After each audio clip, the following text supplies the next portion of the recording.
Welcome back to the Dershow. Before we get to the subject at hand, a few news items. The Wall Street Journal broke an interesting story today. Apparently, they've done an investigation about the death of Yahya Sinwar, the head of Hamas, and they discovered that he kind of left a last will and testament and directions to his people. And the directions were interesting. One, don't make peace, don't give in to Israel, don't compromise, don't have a ceasefire, all of that, which was expected. But the other was a statement to them to encourage the killing of Palestinian civilians. He basically said that the strategy that he, the head of Hamas, wanted was to induce Israel to kill as many Palestinian civilians as possible, so that the media reports the numbers 40,000, 41,000, 42,000, 43,000, the fake numbers, but it doesn't matter. But it's Sinwar who wants to make sure that these people are killed. So, Israel is blamed for killing Palestinians, but it's Sinwar who has created a strategy around killing them. He calls them martyrs, they get paid, and they're put in harm's way. They're encouraged to stay in areas where the Israelis have said, please leave so we can go after the terrorists. They're used as human shields. And then the Palestinian Authority, the Hamas Authority, the Hamas Health Authority puts out these fake numbers. And it's all part of the Sinwar strategy. So the media is really making the Sinwar strategy possible. They're giving him a posthumous victory after he's dead, pursuant to his last will and testament. Read the article in the Wall Street Journal. It's very interesting, and it confirms what I've been saying for a long time. For years, I've been writing about what I call Hamas's dead baby strategy, or the CNN strategy. They put babies in harm's way, hoping that Israel will kill them. Then they carry the babies out with tears in their eyes in front of the cameras, and they blame it all on Israel, even though it was part of their plan to get as many dead babies in front of television cameras as possible. It sounds brutal and cruel, but this is Sinwar saying it, not me saying it. All right. The good news is Israel now has killed the successor to Nasrallah, his cousin. Apparently they killed him a week ago or so, but just announced that today there was confirmation that he was among the people killed. So now we have the heads of Hezbollah, the deputy heads of Hezbollah, the heads of Hamas. They're all dead. But obviously, terrorism still persists and still continues. Blinken is in Israel. He met with Prime Minister Netanyahu for 2 hours today.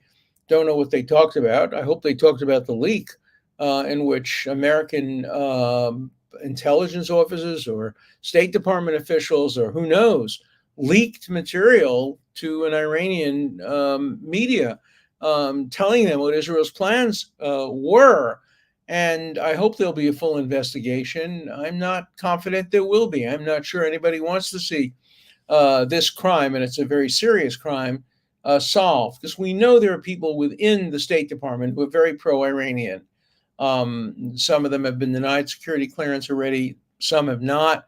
They all should be denied security clearance. And if there is evidence that they have in any way participated in a leak, and they should be criminally prosecuted as well. We'll see what happens. One final word before we get to the matter at hand.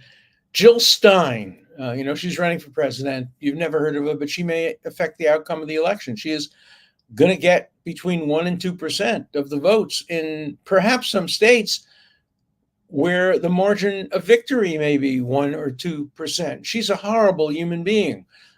She claims to be a peacenik, but she nominated as her vice president a guy named Butch Ware. And Butch Ware praised the murderers, the rapists, and the robbers on October 7th, praised them, said they were like civil rights workers, murdering, raping, and robbing. This is Jill Stein, who claims to be an advocate of peace, running on a peace platform, peace program. Peace what? Peace for Sinwar, peace for Nasrallah. but not peace for women who have been raped and children who have been burned and adults who have been beheaded. She is running with a man who has praised these rapists and murderers. I'd love to hear her justify that. She can't and she won't. And who knows? She may be as responsible for an election result here as third party candidates may have been in the year 2000. Ralph Nader may have influenced the outcome of the Florida election, which determined the outcome of the presidency in 2000. So let's see if Jill Stein is held to account for the horrible selection she made of vice president.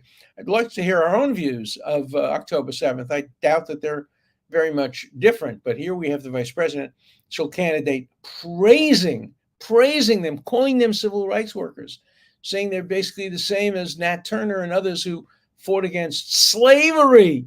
There's quite a difference between fighting against your enslavers and fighting against people who live next door to you, who aren't even occupying your land, but who you don't like and whose land you want to take over.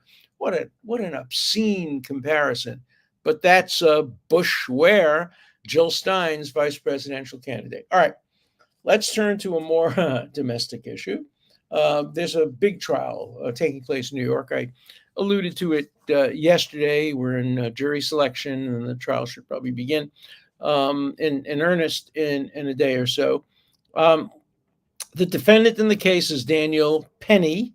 Yesterday I said Perry, but it's Penny, a 24-year-old former Marine who's been charged with second-degree manslaughter and criminally negligent homicide, carrying between 15 and 20 years of imprisonment. He's 24 years old. In the killing of Jordan Neely, who's a 30-year-old homeless man and street performer who came onto a train and scared the hell out of women and children and adults and others who were on the train, screaming and yelling, throwing garbage at them, saying he's willing to die, willing to go to prison. He's not going to stay hungry anymore. And we know from videotapes what happened. 3 people grabbed Neely. One of them was black. Neely is black, and Penny is white. But one of the people who grabbed Neely was black. They held him, but Penny grabbed him around the throat, which probably he shouldn't have done. But he's not a trained policeman. He's a former Marine, but no indication that he has any training the way police have training in not using chokeholds. Held him for approximately 6 minutes, and by the time he released him, he had died, or at least was not able to be recovered. And so the question is he guilty of homicide?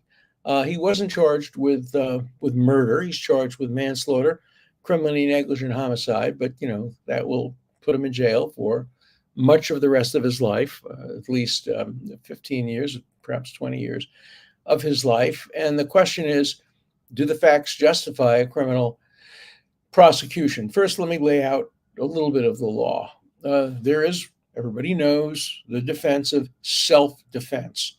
But there is also, under New York law and under the law of virtually every other jurisdiction, defense of others. You are entitled, even though you're not a policeman, to intervene to prevent somebody from hurting another person. And the law on self-defense is not so different in many respects from the law of defense of others. There has to be a reasonable basis. You have to make sure that the force you use is proportional, et cetera, et cetera. So there'll be a lot of issues in this case. The basic external facts are not going to be disputed because there are videotapes, and obviously the autopsy reports and the coroner described the death as a homicide, and DA Bragg, the same DA who made up a crime against Donald Trump, has indicted this guy, and he's going to go to trial. So burden of proof is obviously on the government to prove beyond a reasonable doubt that he had the requisite mental elements. The requisite mental elements in the case are generally recklessness or a high degree of negligence, that he knew or should have known that death or serious injury was a likely result. Mr. Penny categorically denies that he intended to kill, and I think the jury will believe that. There's no evidence at all to support any view that he intended to kill. He has no racism in his background, no violence in his background. In fact, his background is pristine and almost perfect. And so the issue is not going to be did he intend to kill.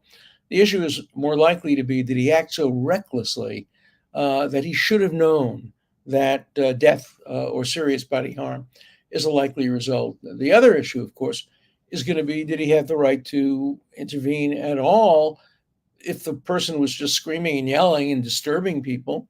Well, do you have a right to grab somebody and physically attack them if they're just yelling and screaming? He was throwing garbage, but even that might not be enough. Now, he's going to claim in defense that he and others around him were worried that this guy might turn extremely violent. And if they knew certain things that they didn't know at the time, that would have obviously made them even more worried. This guy's been arrested over 40 times, Jordan Neely, including most recently for slugging a 67-year-old woman in a subway station at the subway stop. If they knew that this is a guy who is prone to violence and has been engaged in violent conduct in the past, obviously his act of trying to prevent him from engaging in such violence would be justified. Here's the problem. There's no evidence that Penny knew of his prior arrests. If he did, obviously things would be different. But the case will probably go to court on the assumption that he didn't know. We know, the media knows, the judge now knows, but the jury won't know. And so the jury will see Penny as a former Marine, probably in good shape, 24 years old, and they'll see Jordan Neely, 30 years old, homeless, in less good shape, but still, a young person who could easily engage in violence and who hasn't in the past engaged in violence, but the jury won't know about that. And so the issue is, what will the jury know about him? The jury will know that he yelled and screamed, "I'm ready to die. I'm ready to go to prison. I've been hungry too long," and that he threw garbage. But they won't know the crucial fact. Now, there's some cases, for example, the famous Bernard Goetz case, where the judge did allow in some evidence about the propensity of the people who were ultimately shot and killed to violence on a kind of cockamamie theory, or at least the theory that was much criticized by academics and by others, saying, well, maybe Goetz saw in his eyes a kind of self-confidence that grew out of the fact that he's violent. That's a stretch. It's a stretch. I think the case will go to the jury without the jury knowing about this guy's history of violence. The jury will know all about the defendant, Daniel Penny's history of nonviolence, because that's admissible. A defendant can put on evidence of his good character, of his non-racism, particularly so if he testifies. We don't know whether he'll testify. His lawyer said he'd make a good witness, but obviously no lawyer makes the decision whether to put his client on the witness stand until he hears the prosecution's case. My suspicion is that he will take the witness stand unless he has something to hide that we don't know about. I suspect that's not the case.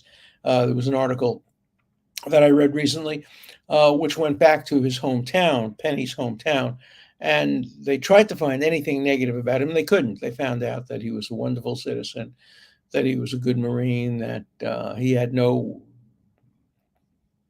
bad marks in his background, that there was no element of racism, that this was not because the guy was black, it was because the guy was mentally ill and apparently out of control. And so, the jury is going to have to weigh whether or not, on balance, This guy acted reasonably. There are two things. Did he act reasonably initially in grabbing him? And I think the jury will probably come to the conclusion, yes, he did. Being in a subway, having people scream and yell and throw garbage may be enough to warrant a person grabbing somebody and holding them until the police come to make sure he doesn't get directly physically violent. But then the next question will be, over time, during the 6 minutes, did there come a time when he didn't continue to pose a danger and when it wasn't justified for Penny to continue to hold him in what was a dangerous chokehold? Penny says it wasn't a chokehold. I was just holding him. Just, he died. Was not my fault. It was an accident. It was not anticipated. So I think the jury is gonna have a difficult time, and I think a lot will turn on the instruction. What the judge will tell the jury is required before there could be a conviction. If I had to guess, and oh, by the way, a lot will turn on jury selection. You're going to have 12 New Yorkers, some of whom drive on the subway, ride on the subway, some of whom don't. I don't think a person will be disqualified from jury service just because they're subway riders. But the question is, what will the judge allow in terms of disqualifications of jurors? And we don't know what the jury ultimately will look like. But New York is very divided over issues of race, over issues of subway, over issues of safety. It's a deeply divided community, and you might very well get a jury that can't come to a unanimous decision on guilt or innocence based on the complex circumstances of this case. So you may very well get a hung jury. So that raises the question of policy. Should a prosecutor bring a case when you have conflicts over the facts, conflicts over the law, when it's a close case? Obviously, in this case, D.A. Bragg, who is African American himself, had a lot of pressure to bring the case. African American leaders demanded that the case be brought. Justice, they said it was just another lynching of another Black man. Obviously, others in the community said no, he was a good Samaritan. But the greatest pressures were on him to bring the case. Prosecutors shouldn't be affected by political pressures. And my view, and it's maybe a dissenting view because of my history as a defense lawyer, I don't think you bring criminal cases unless they're clear. I think when there is a plausible interpretation of the facts and the law that leads to innocence, you don't bring the case.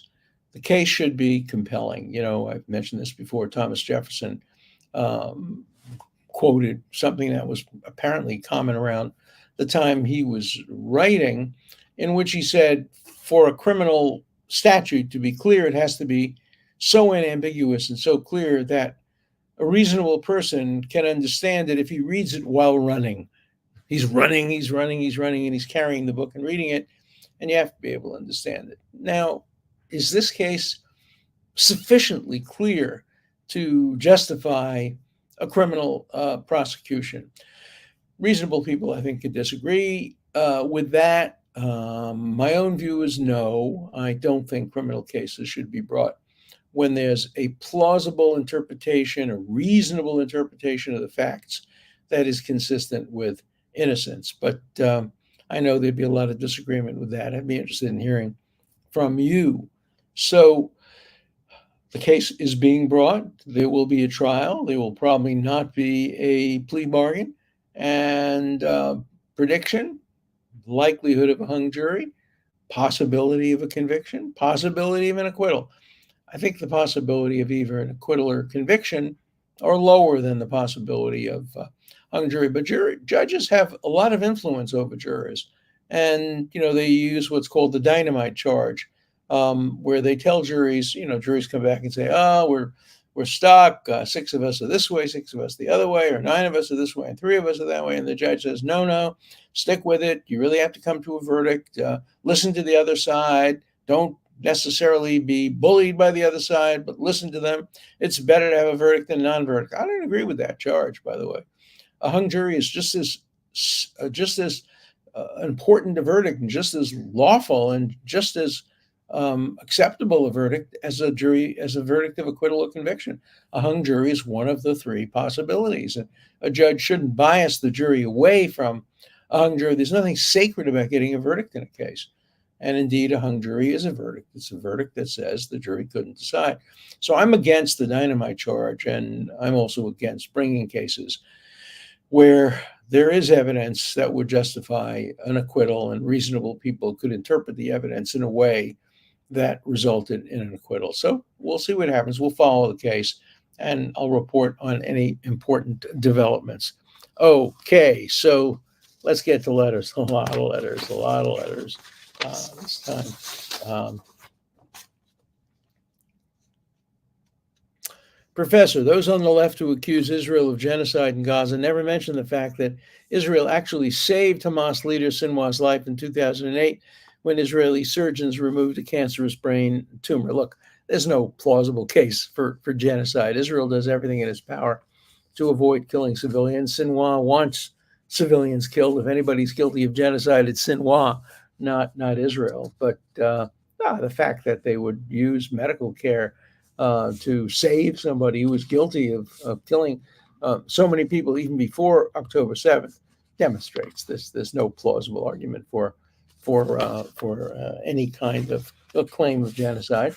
And when the Vice President of the United States says, it's real, when somebody in the audience yells genocide, it's not real. It's fake. It's made up. And that's a good reason for not voting for somebody who takes that position. Professor, the IDF has figured out that some of the rocket attacks launched into Israel by Hezbollah was sent by rocket batteries located directly by UN troops. This leaves little doubt whose side the UN is on in this conflict. Well, there was an article, I think it was in the Times, that said that Hezbollah actually paid the UNIFIL, paid the United Nations troops to allow them to use their positions to hide rockets and fire rockets. So I have no doubt that UNIFIL and the United Nations generally is on the side of Hezbollah, and they should be eliminated from Lebanon. They too should be moved beyond the border of the Litani River, as should Hezbollah, etc. Professor Dershowitz, I'm a regular listener with great respect and dedication to the truth and Constitution. I can understand your dilemma in voting in 2016. I was having a hard time deciding, so I decided to ignore the person and look at what the party platforms had to say. And he urges me to go back and read the party platforms. Well, I've looked at the party platforms, but I have never seen policies actually influence that directly from party platforms. Party platforms are designed to get votes, and mostly they're forgotten about after the election. But I'll go back and I'll look and I'll study them carefully. We'll see. Okay. I've heard people dispute the one-to-one figure. Remember, I've said it over and over again, that even if you take Hamas's figures, which are totally fake, but even if you take them seriously, the approximate ratio of combatants to civilians killed is approximately 1-to-1. That is, there were probably 20,000 combatants killed. And it depends how you define combatants. If you define combatants only as people literally wearing a Hamas uniform and carrying a membership card in Hamas, maybe it's lower than that. But if you include all the people who went into Gaza, went from Gaza into Israel and raped and murdered, many of them were not Hamas members, but they surely are not innocent civilians, nor are the people who were killed by friendly fire by Islamic Jihad and Hamas rockets, nor are the people who were used as human shields, nor are the people who deliberately put themselves in harm's way to satisfy Sinwar's strategy. But no matter how much you stretch the figures, you're not going to get much more than one civilian for each combatant. And that's the 1-to-1 ratio. You can't dispute that. Even Hamas, if you take their figures most literally, it would be 1.5-to-1. The typical ratio is 4 or 5-to-1. 4 or 5 civilians killed for every combatant. That was true with NATO troops. That was true with other wars fought by democracies. So the ratio is 1-to-1.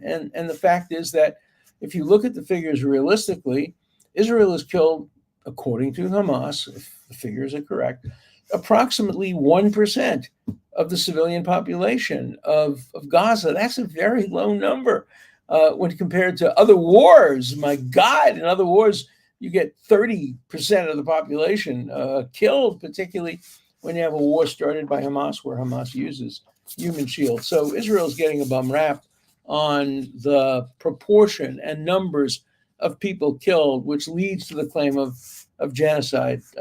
No army could be less guilty of genocide than the Israeli army, that gives warnings to people to get out, that gives them areas that they can go to. It's war, and the fog of war makes things difficult, but genocide, no. And Kamala Harris should not say it's real. When somebody uses the word genocide, she should say it's a lie, it's a blood libel, it's totally false, there's no evidence to support it. You have a right to lie, you have a right to say it, but I will not in any way glorify or justify what you're saying. You're dead wrong. That's what she would have said. And she's not going to, because she doesn't want to lose their vote. She doesn't want to lose the vote of people who believe it's genocide. And those are bad people.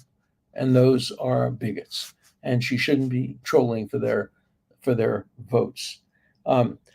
In fairness to Tribe, I went after my former colleague, Lawrence Tribe, who has said that Israel is guilty of ethnic cleansing, and that maybe Netanyahu was responsible for October 7th because it was a false flag operation in order to get Netanyahu to allow a war so he could save himself. All that nonsense. So this is a letter in response. In fairness to Tribe, I suspect that he confines his Israel criticism to Netanyahu. You can't do that. In a democracy, the elected prime minister is the country. And when you criticize the country and you criticize Netanyahu, you're really criticizing the same thing. Convert Israel back to a playground for the leftist ideas like unilateral disarmament, and the Democrats and Tribe will come back to Israel's side. I'm not sure. I think they've crossed the Rubicon. I think the hard left has decided that Israel's very existence is not justified by the woke standards that they would like to see the Democratic Party adopt, and that the Democratic Party is coming closer and closer to adopt. If Harris clearly says it's real that Israel is committing genocide, what decent human should vote for her? I agree with you. I mean, you can decide, notwithstanding that, to vote for her, but that certainly has to be a very, very negative mark. If genocide has lost its horrifying meaning for Harris, what does she understand? Her ad lib addition when the protester was already leaving was gratuitous, unnecessary, only showing how much she instinctively cares about cavorting with Hamas-loving Arab Michigan voters. Look, I tend to agree with much of that.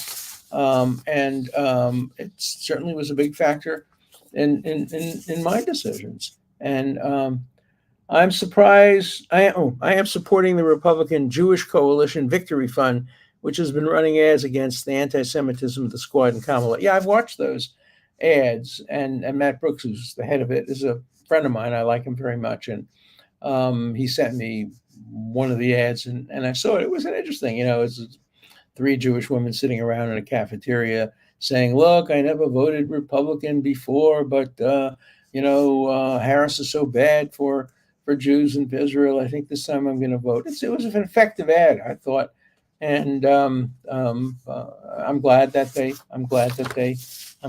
they ran it. Thank you, Professor Dershowitz. You are brilliantly pointing out the truth. You do it with civility and clear explanations. If my mother were alive, I would have thought that would have been something she wrote. But no, it's somebody else who wrote it. I appreciate it. I'm just amazed at your opinions over a lifetime. Another good one. So wise, so consistent, so well thought out. What has energized you? What has guided your loins through the years that you have devoted your life to protecting our unique experiment in self-government? And thank you, and God bless you, your family, and your loved ones. Well, thank you. Thank you so much.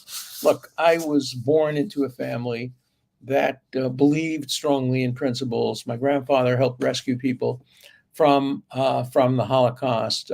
My father always fought against bullies. I was always told to defend the underdog and always punch up, not down. Never pick on people who are weaker than you, only people who are stronger than you. And so I owe a lot to my family, my parents, my wife, my children, my grandchildren. We all share principles. We are different politically, and we have different views, and we may vote differently, but we share common principles. And I thank you for recognizing that. See you tomorrow.